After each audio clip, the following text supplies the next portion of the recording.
LeBron's super agent, Rich Paul, is once again defending this guy and telling the fans why he believes LeBron's better than Michael Jordan. In a recent interview with the Gilbert Arenas podcast, Rich said this about his guy.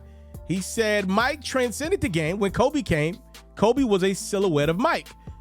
That's everything, which is great, but LeBron is the first player to ever have to deal with a 24/7, 365 news cycle of sports and opinions from those that's not even capable or carry the expertise to give a valid opinion.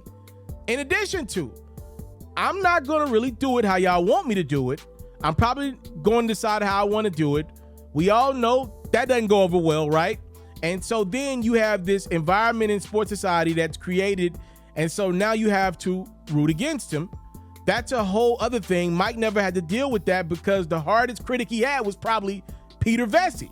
I just think LeBron's antlers is in the platinum and Michael's maybe just gold. Why? Because he had to be compared to Mike. Who did Mike have to be compared to? Let me first say this, and I've said this many times. I love LeBron. Let me be clear about that. Everybody knows my guy's Kobe Bryant, rest in peace to the late great 8/24. But I'm one of those guys that loves Kobe, but I also have nothing but admiration and appreciation for what LeBron has given the game of basketball. I just went and saw LeBron live. I flew to LA to see LeBron. I thought I was going to get to see him break the record. I ended up catching the game afterwards. Look, I love LeBron. Be clear about that. I want that out in the atmosphere. But I've never liked how his team and himself have always tried to play the victim role. That's where they missed me at. I've never really bought into that. And I just thought guys like Michael Jordan and Kobe Bryant, who, Rich is right, they didn't have to deal with the 24/7 news cycle, but there was news there, especially Kobe's era, and Kobe dealt with a lot. One of the reasons why Mike and Kobe did so well in the news cycle versus LeBron's team, because I don't even blame LeBron. Publicly, LeBron's done really well to me with all the attention that's been thrown his way, is because Kobe and Mike, for good or for bad, they always acted like they were above it. They used it as motivation, but they kind of frowned their nose at media and anybody that challenged their greatness, which I think works well when you're an athlete of that level. And I think LeBron has actually done a great job of that. I think his team hadn't done as great a job as him with dealing with a lot of the vitriol surrounding his name. I get it. A lot of criticism. Rich is right. LeBron is the first athlete to have to deal with it at this magnitude, but also LeBron's team's got to realize a lot of this has been placed on LeBron by LeBron and his team. Like, that's the thing I think that they're not acknowledging.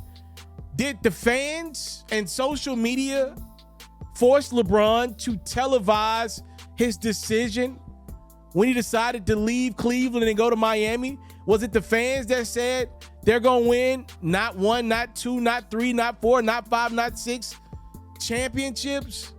Even if you take it a step back from that, was it the fans that walked into the NBA with the nickname The Chosen One? Was it the fans that said that they were chasing the ghost in Chicago? Was it the fans that said that they were the greatest of all time when they beat the Golden State Warriors? I'm asking questions. Did the fans do all this? Or was this LeBron? I love LeBron. But for his team to act like they don't understand why some of these narratives have been created, I just think it screams of insecurity and literally screams of just not acknowledging the whole truth. I'll tell you one thing, and this is just something small, but you got to understand why hatred comes behind this. Speaking of when LeBron broke the record, Kareem scoring record against the Oklahoma City Thunder, immediately after he breaks the record, Adam Silver comes out, LeBron's family comes out, Kareem comes out. They do this beautiful ceremony immediately because if you remember, LeBron broke the record to end the third quarter. It was beautiful. The entire thing literally had tears in my eyes because I just thought about how long LeBron has been great, right? We go to a commercial break, and this is what blows me with the LeBron brand. They always doing too much, the LeBron brand. Nike runs a commercial, and everybody that was watching, y'all know exactly what I'm talking about. Nike runs a commercial of LeBron, and they're literally comparing him to Jesus Christ. The entire commercial is comparing LeBron to the Messiah. And I just thought it was in poor taste. I love LeBron. I pretty much watch every game he's ever played. He ain't God to me, bro. He ain't a God-like figure to me. He ain't Jesus. He ain't God. That's too much to me. The whole commercial, go watch it. It's on YouTube. Is dedicated to saying LeBron rolls. And I don't like that. That's too much. I don't like that one. So when I hear guys like Rich Paul, literally the best agent in the NBA, one of, come out and say, man, LeBron just had to deal with so much. Yeah, the media cycle has been a doozy. And LeBron was the first to go through it to the magnitudes that he went through it with. I just think, though, they're telling half the story. And I don't think LeBron's team does a great enough job of actually focusing on what the things I think LeBron is the greatest at. Like, I don't think LeBron has had the greatest mental like a Kobe or Mike. What I do believe, LeBron has succeeded even Kobe and Mike and all the other great players in is his athletic ability. I feel like we don't talk about that enough. The level of play that this dude is still playing at 21 years into the game of basketball, I want to talk about that more than I want to hear people say, it's the media. Look at the news cycle, because I do believe Mike and Kobe would have dealt with the adversity of those news cycles if they played today. They would have handled it and moved on. I don't want to hear about that, about LeBron. I want to talk about how great this man is still on the court, how this dude is still throwing down windmills nearing the age of 40. I don't want to talk about how LeBron has had such a hard time at it because of the media. I'm sure it has created his challenges. I'm sure there are days when he's just like, let me not even turn on ESPN or FS1 or turn on my phone. I can't go to YouTube like the normal person.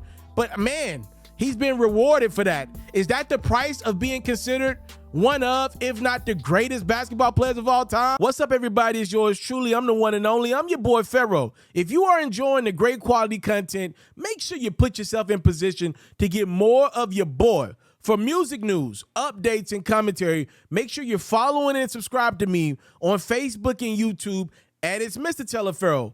For basketball news, highlights, and commentary, make sure you're following and subscribe to me on Facebook and YouTube at Hoops Pharaoh. It's free 99 to you. It truly means the world to me. Let's run these numbers up. I appreciate the time, love, and support.